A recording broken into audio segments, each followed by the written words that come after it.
যখন কারো জন্মছকে এই ধরনের গ্রহ সংযোগ থাকে তখন তাকে অন্যের মুখাপেক্ষী হয়ে থাকতে হয় না।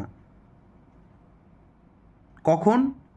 যখন আপনার জন্মছকে D1 চার্টে রবি একাদশে বসা, তবে এই একাদশ ভাবটা যেন তুলা রাশি কিংবা কর্কট রাশির ঘর না হয়, বা আপনার ওই একাদশে রবির সঙ্গে কোনো নেগেটিভ প্ল্যানেট যেন রাহু কেতু বা শনি রবি একত্রে না বসে থাকে।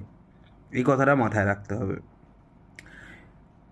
এবং এই জিনিসটা দেখতে হবে যে একাদশে যদি রবি বসে থাকে এবং ধরে নাও আরও অন্য কোনো প্ল্যানেট বসে রয়েছে, মঙ্গল কিংবা শনি, দেখতে হবে যেন রবির ডিগ্রিটা একটু বেশি হয় বা রবি নবাংশে উচ্চস্থ হয়। দেখবেন আপনি জীবনে মান সম্মান প্রতিপত্তি, প্রভাবশালী ব্যক্তি হবেন এবং প্রচুর ধন সম্পত্তি আপনার হবে আপনা থেকেই, কারো হাত